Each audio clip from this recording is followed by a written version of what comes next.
subax hore raxma iyadoo oo dugsigii waxbarashada ee Sheekh Yuusuf Kaynuun ku socota waxaa sheeda ka halacsaday wiil dhalinyar ah la isbaray xiriir wada sheekaysi iyo waqti jacayl la wada qaaday sanadkuna waxa uu ahaa 2013 raxma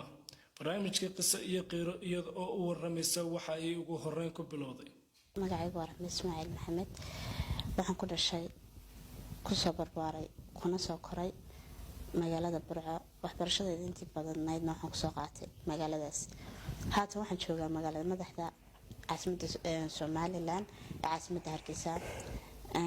maalin maalmaha kamid ah waxay ahayd subax salaasa waxay ahayd 13 Maarch 2013 waxaan ku socday goobteeda waxbarashada aan markaasi dhiganayay waxaan ahaa dugsiga hoose dhexe ee Sheekh Yuusuf Kaynuun waxaan isbaranay in magaciisa la yiraahdo Cabdiraxmaan markaa ka bacdi waan isbaranay isna wuxuu ku socday goobtiisa wax ka baranayay ka bacdi waan isbaranay lambaradii waan kala qoranay waan soo wada xiriirnay waxay ahayd maalmo farxadeed maalmo jacayl maalmo farxadeed ayaan oo bilaabmay sidiisii u socotay waxaan soo wada qaadanay nolol qurux badan waxaan wada marnay nolol farxadeed toogu fiican Cabdiraxmaan iyo Raxma waxay wadaagaan waqti farxadeed waxay isa siiyeen kalsooni heerka ugu sareysa Cabdiraxmaan Raxma waxa uu noqday garab ka talaabiya caqabadaha nololeed ee la soo darsa waxa uu noqday marjaca nolosheeda ee marka xaalku adkaado ay u laabato iyaduna kama hawl yaree la taliya nololeed ayay u ahayd maalmo murugo ayuu ilowsiiyay garabna uu siiyay wuxuu ahaa Cabdiraxmaan halka kaliyaata ee aan ka helo farxad ma garanayn laantiisa noqon karo manaan garan lahayn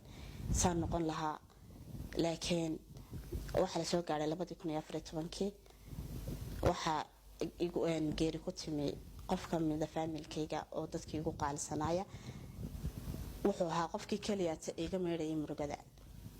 aan agtiisa ku digay dhamaan ila qaybsanayay iwaaninay inaan adduunkan cid ku harayna ii sheegay Raxma iyo Cabdiraxmaan waxay wada socdeen muddo 2 sano ku dhow la iskarba kaalmeeya isku dhaarto oo isdhowrta is ilaashada oo istugsada qalbiyada mid ka ah dareenkana ka siman isku ololo oo isku xiisa mid kastaaba kan kale boholyow u qabo la isku dhayo oo la isku daweeyo aragga iyo maqalka wax kastana xiriir laguma sheegay xiriirkooda waxa uu ahaa kan mudan in tilmaamta laga qaato waxay lahaayeen goob iyaga u gaar ah oo ay ku kulmaan mid kastana kan kale ayuu agtiisa ku nastaa ku farxa wehel ka hela muddo 2 sano ah kadib taariikhdu markay soo gaadhay bishii shanaad ee 2015 Cabdiraxmaan waxa uu yeedhay Raxma waxa uu u sheegay war aanay ku farxin laakiin ay ku khasban tahay aqbalkeeda warwarbaa iyada la soo darsay xaalkuna waa ka dheeraa digtoorkii dawada ku hayay waxa sida ahaataba maalin maalmaha kamid ah ayuu la soo hadlay wuxuu ku yiraahday waxaan rabaa inaynu kulano ayaan ku yiraahday waxaan iskugu nimi goobaan ku kulmi jirnay ayaan iskugu nimaadnay ka bacdi waan wada sheekaysanay sheeko dheer ka bacdi waxaan uu sheegay inuu galay safar oo yiri xagga Ethiopia tagaya oo muddo dhowr badan bay dacwad uga socotay wuxuu uu sheegay inuu tagay waan ka xumaaday runtii maxaa waan dareemay xanuunka uu leeyahay laba qof oo kala fogaaday oo jecel ka bacdi hadana waa khasab oo danta tiraaday oo waan ogolaaday markaa ka bacdi waxay igu yiraaday bari baan baxaya hayban ku yiraaday waxaan rabaa inaan ku sii saaro meesha aad ka baxayso ama safarka aad geliso halka aad ka raacayso gaariga haybi igu yiraaday waxaan subaxdii u soo kicitmay halkii istaankii laga soo raacay gawaadhida waan saaray adigu uu tagay gaariga uu fuulay uu la dhaqaaqay anuna gurigayga bas ka galaabtay Cabdiraxmaan markay soo macasalaameysay ay ka timi Raxmi oo ay guriga ku soo laabatay u sheeg inuu sheekh marayo u ducaysay oo nabadgal ku tiri muddo adigu malaha waxoogaa adigu dhowr saacadood kadib adigu 1 saac iyo bar meelaha kadib ayuu soo qaraacay wuxuu igu yiraahday wax sii socdaa sheekh ayaan ku yiraahday insha Allah ilaahay ku nabadgeliyo oo duceeyay haddana telefoon kala soo dhac naxdin anfariir afkala qaad iyo afkii oo juuqda gabay xaaladda kaliftay ayaa loo sheegay oo ah inuu Cabdiraxmaan keediba dhaawac dhimasho ah yahay ugu dambeyn waxa la soo xaqiijiyay dhimashada Cabdiraxmaan xaalka Raxmana waxa uu noqday sidan duka bacdi aduu saacadii bad ay dhaaftay oo ay saacad kale buuxsatay ayaa la soo qaraacay lambarkaas ma garanaysaa lambarkee ayuu ku yiraahday lambarkaas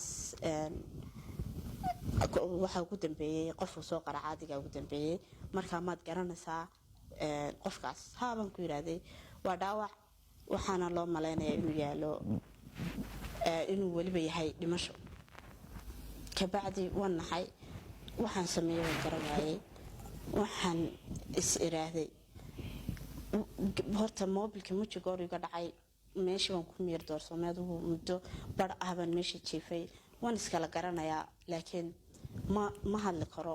waxba ma celin karo ma jawaabi karo ka bacdi waxa dhacday adigu dadkoodii baa la hadlay waxaan la soo xaqiijiyay inuu dhintay Allah u naxariisto markaa ka bacdi waxaan ku waayay halkaas dhammaan farxadihii noloshaan ka lahaa waxa kaliyaata aan haysto wuxuu ahaa maan haysan cid kale wuxuu ahaa jacayl rasmiya oo aan la lahaa qofkaas Cabdiraxmaan wuxuu qaatay dhammaan unugyadeyda jidhka meel kastana isaga ayaa degay muu ahayn qof khiyaano laawa manu khiyaamin muu ahayn qof igu sameeyay khiyaano ama been wuxuu ahaa qof si rasmi ah jecel ana waxaan qof si rasmi ah anu jecelahay waxa jecel qofkii ugu horeeyaa jeclaado noloshayda intii ka harsanayd ana isna sidoo kale sidoo uu sheegay ka bacdi waxa dhacday waxaan waan murugooday in badan waxay la soo darsay kalnimo waxay la soo darsay jacaylkii leela waday oo aan cid alaalay cid la wada aan jirin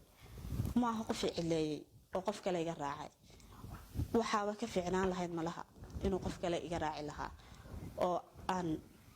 marba qof aan dushaaban ka arki lahaayo halkaas aan ku indha dugsan lahaa laakiin wuxuu tagay meel aan ka soo noqosho lahayn wuxuu tagay meel aan cidna ka soo noqonin cid tagta mooyaan waa gurigiisa dhabtahay aakhira waxay la soo gudboonaatay nolol adag waxaan dareemay kelinimo bishii shanaad oo gabaabsi ah 2015 ayuu Cabdiraxmaan shil baabuur ku geeriyooday isagoo u socday wadanka Itoobiya waxa ka soo wareegtay muddo ku siman 4 sano haddana wali Raxmi waxa ay haysaa oo kali ku ah jacaylkii ay u qaaday Cabdiraxmaan wuxuu dhintay 26 bishii shanaad 2015 maalin Arbacaa bay ahayd waxa noqonaysaa 4 sano iyo bad muddadu oo mootana ama adduunkan aanu ila joogin 4 sano iyo badkaas waxaan dareemay murugo aad badan waxaan dareemay wax aan qiyaasi karin minka hadalku ma qiyaasi karo ma oran karo waxaan dareemay laakiin waxaan dareemay xanuun aad u badan waqtiyada qaar waxay ku fakartay inay istisho haddana teedii may noqon wali may ilaawin oo indhaheeda ilma ka socda waa xaalka jacaylka dhabta ah wuu ka godgalay kii ay adduunkaba ka eeganaysay samirka iyo waa qadar alle ayay ku nooshahay way ka soo hayaantay magaaladii ay u dhalatay oo magaalo kale ayay u soo guurtay xasuusta jacaylkii Cabdiraxmaan darteed حتى waxaa isku dayay inaan istilo oo maalmaha ka mid intaan waa adkeysan waayay murugada ay haysata ama aan dareemayo ayaa waxaan tagay dukaan maxaa ka soo iibsaday gaas iyo qaraf marka saas yar isku qabo ay haddana Allah casiiska ahi oo maskaxdaydii aan isiraaday aw dub soo noqotay alxamdulilah miirkaygiyo taam waan eegay waxaan horta 3 su'aalood bay badbaadiyay iyo dhowr su'aalood nafteeda weydiiyay yaa ku abuuray allah yaa kaliya ku dilay allah yaa cabdiraxmaan dilay allah bas allah baan u noqday waa astaghfirullaahistay qarafkii iyo gaasina musqushan ku riday ama waan iska tuuray kabacdi adigu nolol adag waxaan adkaysan waa inaan ku noolaado magaalada ku dhashay ku barbaaray intaas oo sanana aan ku soo qaatay waxaan sanad kabacdi waan iskaga imaaday magaaladeedii waxaan imaaday magaalada Hargeysa waxaan ku noolay magaalada Hargeysa ma helin qof wali u dhigma Cabdiraxmaan ama